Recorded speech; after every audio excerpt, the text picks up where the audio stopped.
चलिए, आज एक ऐसे आइडिया में गोता लगाते हैं जो हमारे हमारे हर अनुभव की नींव को ही हिलाकर रख देता है।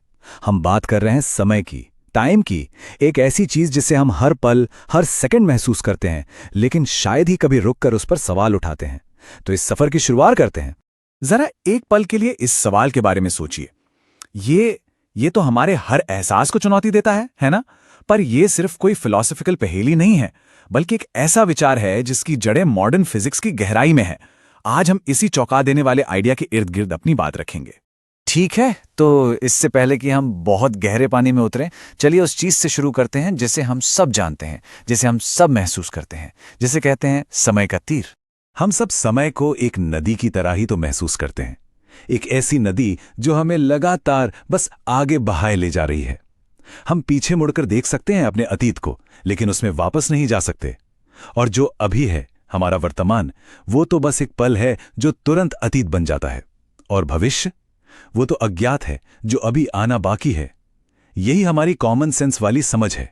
तो ये है हमारी ट्रेडिशनल टाइमलाइन। अतीत यानी वो जो हो चुका, हमारी यादें, इतिहास। वर्तमान यानी वो एक पल जिसे हम अभी जी रहे हैं। और भविष्य अनिश्चितताओं और संभावनाओं से भरा हुआ। ये मॉडल हमारी जिंदगी को समझने के लिए बड़ा काम का है। लेकिन क्या यही पूरी सच्चाई है? अब यहीं से चीजें सच में दिलचस्प होने लगती हैं। क्या हो अगर समय के इस सहज से दिखने वाले बहाव में, इस तीर में एक दरार हो? क्या हो अगर हमारा जो अनुभव है वो हमें पूरी कहानी बता ही ना रहा हो? ये एक बहुत ही पावरफुल आइडिया है जिसे अल्बर्ट आइंस्टाइन जैसे महान दिमागों से जोड़ा जाता है। ये हमें बताता है कि जिसे हम समय का बहना समझते हैं, वो शायद यूनिवर्स का कोई फंडामेंटल नियम ना हो, बल्कि हमारे देखने का, हमारे इंसानी नजरिए का एक नतीजा हो, एक तरह का भ्रम। यहां दो बिल्कुल अलग नजरिए हैं।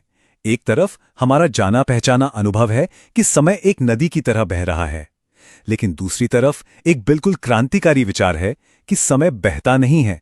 समय तो बस है, एक विशाल लैंडस्केप की तरह, एक बड़े नक्शे की तरह, जिसमें हर पल, अतीत, वर्तमान और भविष्य सब एक साथ मौजूद हैं। तो चलिए इस नए मॉडल को थोड़ा और समझते हैं। अगर समय नदी नहीं बल्कि एक लैंडस्केप है, तो इसका मतलब क्या है? आइए रियलिटी के इस नए मॉडल को थोड़ा और करीब से देखते हैं।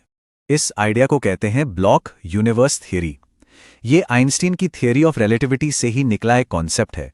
इसके मुताबिक पूरा यूनिवर्स, स्पेस के 3 डायमेंशन और टाइम का 1 डायमेंशन मिलकर एक 4 आयामी स्पेस टाइम ब्लॉक है। इसे ऐसे समझिए जैसे किसी फिल्म की रील में सारे फ्रेम एक साथ मौजूद होते हैं। ठीक वैसे ही इस ब्लॉक में समय के सारे पल, डायनासोर के जमाने से लेकर हमारे जन्म तक और भविष्य की घटनाओं तक, सब पहले से ही मौजूद हैं। इस कॉम्प्लेक्स आइडिया को समझने का ये एक बहुत अच्छा तरीका है। सोचिए, यूनिवर्स का पूरा इतिहास एक बहुत मोटी किताब है। पूरी कहानी शुरू से लेकर आखिर तक पहले से लिखी हुई है। अब हमारी जो चेतना है वो एक रीडर की तरह है जो बस एक एक करके पन्ने पलट रही है। हमें ऐसा लग रहा है कि कहानी आगे बढ़ रही है, लेकिन असल में पूरी किताब शुरुआत से अंत तक हमेशा से वही थी। अगर ये ब्लॉक यूनिवर्स मॉडल सच है, तो इसका हमारे लिए क्या मतलब है? हमारी जिंदगी, हमारे अभी के अनुभव के लिए इसका क्या मतलब है? इसके जो नतीजे हैं वो बहुत गहरे हैं। तो इसका मतलब ये हुआ कि हमारे बचपन का हर पल और हमारे भविष्य का हर पल उतना ही रियल है जितना कि ये वाला पल। वो बस स्पेस टाइम में अलग अलग जगहें हैं। जिसे हम याद करना कहते हैं, वो शायद उस अतीत की जगह पर एक नजर डालना है। और हमारा जो अभी है वो बस हमारी चेतना की एक स्पॉटलाइट की तरह है जो इस विशाल लैंडस्केप पर एक वक्त में एक ही पल को रोशन कर रही है। तो सबसे जरूरी बात यह है, समय का बहना शायद यूनिवर्स की प्रॉपर्टी नहीं है। यह हमारे दिमाग की, हमारी चेतना की प्रॉपर्टी हो सकती है। ठीक वैसे ही जैसे रंग या आवाज हमारे दिमाग के बाहरी दुनिया को इंटरप्रेट करने के तरीके हैं, हो सकता है समय का बहाव भी कुछ वैसा ही हो। ये एक बहुत पावरफुल विचार है जो हमारे होने के एहसास पर ही सवाल खड़ा कर देता है। और हम इसी सवाल के साथ आज की चर्चा को यहीं विराम देते हैं।